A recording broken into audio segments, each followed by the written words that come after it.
को संस्कार दे, माँ भी दे, पर माँ ज्यादा जिम्मेदार रहे बच्चों के प्रति। बच्चों की गलतियां दबाए ना। यदि गलती एक दबाई तो कल दूसरी करके आएगा, क्योंकि उसे पता है कि माँ थोड़ी कहेगी किसी से, थोड़ी मारेगी, थोड़ी डांटेगी। आपका अधिक लाड़, अधिक प्यार आपके बच्चों को बिगाड़ देता है।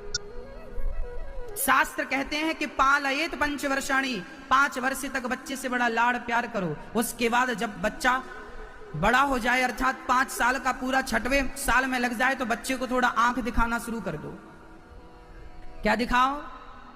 आंख दिखाओ, थोड़ा डांटो, जरूरत पड़े तो गाल पे 2-4 बजाते रहो, नहीं तो बिगड़ जाएंगे। बच्चों की हर जिद पूरी करना यह माँ बाप की सबसे बड़ी गलती है। बच्चों ने मांगा ये दे दिया, बच्चों ने मांगा वो दे दिया ना। आपके पास पैसा है तो बहुत कुछ देंगे, बिगड़ जाएंगे। बच्चों को ये ना लगे कि हमारे मम्मी पापा बहुत अमीर हैं, उनको थोड़ा लगे कि भाई पैसे कहाँ से आ रहे हैं, मेहनत देखे उनको, तब वो पैसों को पहचानेंगे। नहीं उड़ाने में किसका बिगड़ रहा है। इसलिए थोड़ा सा सावधान रहिएगा। अमीरी अच्छी है, पर अमीरी का प्रदर्शन अच्छा नहीं है, वो आपके बच्चों पे नुकसानदायक होगा। कहीं बिगड़ ना जाए, थोड़ा बच्चों को संभालिएगा। जो जरूरत है वही दीजिएगा, हर जिद पूरी मत करिएगा। यदि हर जिद पूरी होने लगी तो वो जिद कर करके आपसे बहुत कुछ ले सकते हैं, और आप एक दिन देते देते उन्हें गड्ढे में गिरा सकते हैं। जो उचित है वो तो दीजिए, पर जो अनुचित है वो ना दीजिए। बस मेरी माँ, अपने बच्चों को संस्कारवान बनाइए। और मैं उन बच्चों से कहता हूं, जिस माँ ने आपको इतना बड़ा किया है, उस माँ को आप संभालिएगा, उस माँ को आप संभालिएगा। छोटे थे आप लोग तो माँ के बिना सोते नहीं थे, माँ के बिना खाते नहीं थे। बड़े हो गए आप लोग तो माँ सो रही है कि नहीं, आपको फिक्र नहीं है अपनी माँ की। माँ जाग रही है या सो रही है, देखने तक नहीं जाते कि क्या चल रहा है माँ के जीवन में, खा रही है या मुखी सो रही है। भाई, जीवन में हम आपसे निवेदन करेंगे कि आप ईश्वर को माने या बिल्कुल ना माने, पर मेरी प्रार्थना आपसे इतनी है कि अपनी माँ का आदर करते रहें। माँ का आदर सबने किया है, याद रखना। जब बेटा सन्यासी बनता है, हमारे भारत में एक सन्यास परंपरा है। बेटा जब सन्यास लेता है ना, जब बेटा सन्यासी बन जाता है, तो आप समझिए उस बेटे के पांव बाप छूता है। आपका बेटा यदि सन्यास ले ले तो उस बेटे के पांव कौन छूता है? पिता छूता है। परंतु सन्यास में भी ये विधान है कि बाप बेटे के पांव छू सकता है, सन्यासी बेटे के, पर वहां भी मां बेटे के पांव नहीं छुएगी। वहां भी लिखा है कि तू भले सन्यासी बन जा, तू भले भगवान को पाले, पर तू मां के चरणों में झुकता रहेगा। सन्यासी मां को प्रणाम करके सन्यास के लिए जाता है। इतना ऊंचा स्थान है मां का हमारे शास्त्रों में। मातृ देवो भव पहला सूत्र है।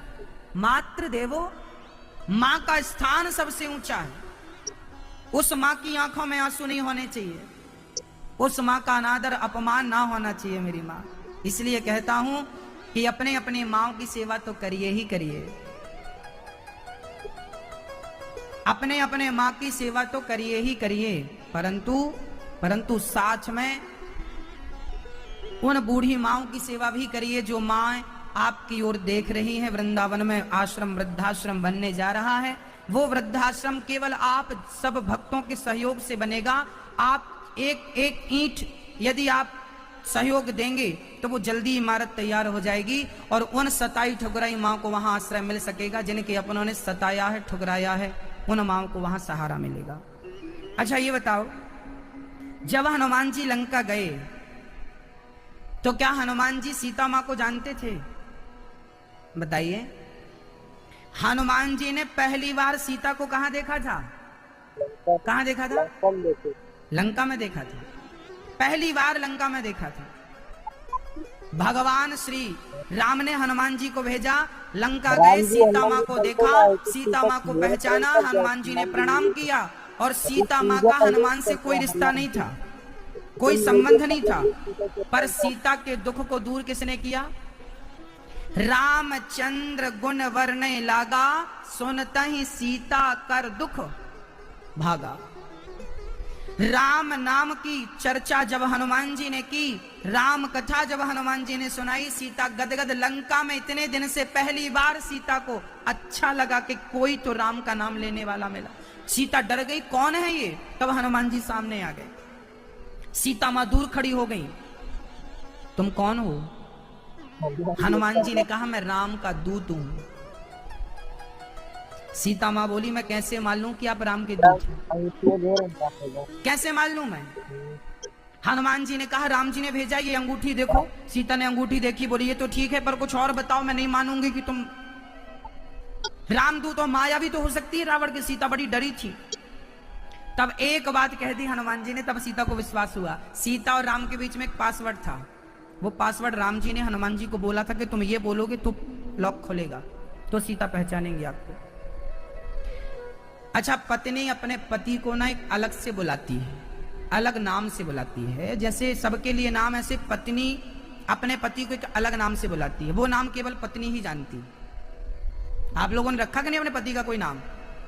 सीता मां ने भी रखा था एक नाम। सारे अयोध्यावासी कोई राघव, कोई राम, कोई रघुवीर बुलाता था। सीता जी अलग नाम से बुलाती थी। वो नाम केवल सीता को पता था। वो नाम यदि कोई लेगा तो पहचान जाएंगी सीता मां कि ये हमारा ही आदमी है। अब तो हनुमान जी ने वही नाम बताया कि मां, राम ने बताया कि आपने उन्हें इस नाम से पुकारा है। तब हनुमान जी ने कहा कि राम दूत मैं मातु जान की, सत्य शपथ करुणा निधान की। भगवान का एक नाम था करुणा निधान। क्या नाम था? भगवान का एक नाम है करुणा। राम का नाम करुणा निधान, ये नाम माता सीता ने रखा था, राम का नाम। तो यही नाम जब हनुमान जी ने लिया, तब मां सीता ने पहचान लिया कि अब विश्वास हो गया कि तुम हमारे राम के भक्त हो। चरणों में रखा और हाथ सिर पे रखा। और हनुमान जी को सीता मां ने क्या दिया? अजर अमर गुण निधि सुत होहूं, करहूं बहुत रघुनायक छहूं। आज सीता ने हनुमान जी को क्या बना लिया? क्या बना लिया? बेटा बना लिया। क्या बना लिया? आज से तुम हमारे क्या हो?